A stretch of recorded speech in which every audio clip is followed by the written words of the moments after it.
G'day people, it's Matt here from Matt Carve. So we're going to carve a bowl today. We're going to carve it out of this. This is a piece of wood that I found in the garage. I'm not quite sure what it is, but it's got a few cracks in there. So what I'm going to do is I'm going to cut little sections off it and see if the cracks go down too far, or I'm just going to carve it into a bowl and we'll take it from there. And I'm going to use the Arbortech ball gouge. Okay, so I know what you're going to say is you shouldn't be carving a piece of round wood on the bandsaw, but hey, there's actually quite a flat section on this, so it's not going to spin around, and I've got quite a good grip on it. Yeah, so that kind of worked out pretty well.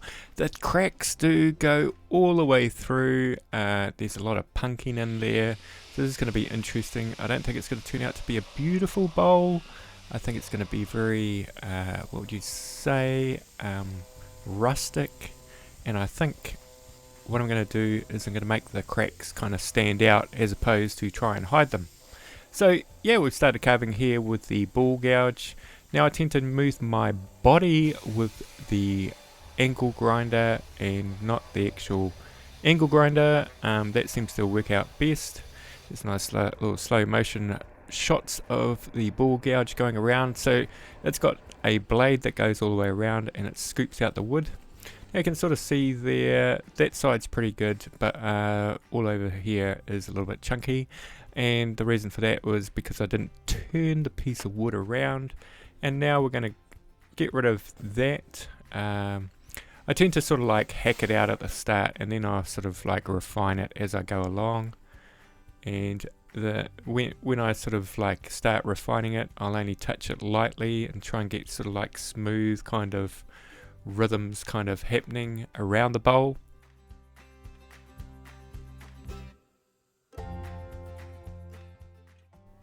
And we can see the size of the chips that are coming out now have reduced from when I first started carving, and that is because I'm going very lightly just to get that smooth finish, trying to go along the edges in a nice fashion and just sort of like skimming over the top to make it as smooth as possible. And every once in a while I just test the thickness of the bowl to make sure I don't go through the bottom. Now here's a detail of how the wood is finished with the ball gouge. You can sort of see a few rough patches in there. A lot of that is because the wood is a little bit punky, but you really do need to sand it as well. You can never really get away with just using the ball gouge.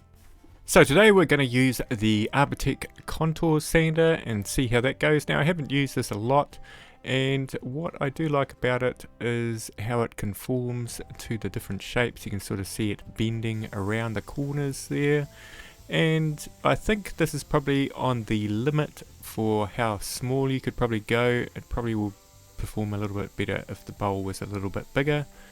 Now this works the same as a random orbital sander. You can sort of see the middle, it's moving randomly as well, along with the disc spinning around. And the supposed advantage of this is it doesn't leave marks in the wood.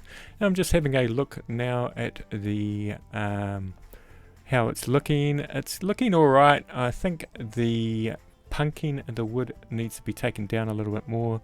You can sort of see a few little marks there. I was using 80 grit there, so I sort of went in with a few lesser grits as well, or higher grits. I think I went to like a 120 and then a 320 and was pretty happy with that.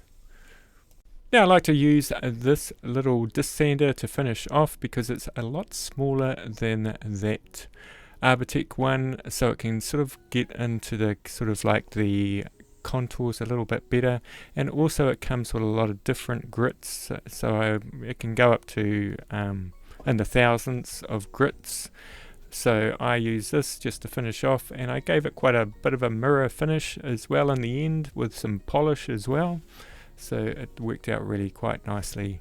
Now I really wanted to accentuate those cracks in the wood, so I thought I'd darken it up, and I've got this special effects wax from Liberon, and it is black and it is very highly pigmented. This is probably the blackest wax you could probably get, and it is working pretty awesomely. So I put it on just with a brush and try and work it into the cracks. Now it does have a bit of a funky smell to it, but that sort of dissipates over a few days and then it's pretty good. So yeah, so I'm just working it into everywhere, and I'm hoping it'll get kind of rid of the lighter parts and fill in a few of the little tiny holes. So, and I'm just going to use this as a bowl to keep my keys in or something like that. So once I'd put all of that black wax on, I wiped it off with a paper towel first of all, and then I polished it with that disc sander, because that disc sander comes with a polishing wheel as well, and it worked out really well. It ended up with quite a mirror kind of finish on the internal part. Now I'm not quite happy with the external kind of bark area. I wanted that to be darker, so essentially I put the wax on that as well, and just worked it into the cracks, and it just, because it was a little bit more sort of not smooth, it sort of really absorbed the wax and left it essentially really dark like that. And pretty much it's the finish, and that's the inside. It's got a real rusticy kind of look to it, looks old, and that's it. Hey, thank you all for watching. Hit that like, leave a comment, and we'll see you in the next one.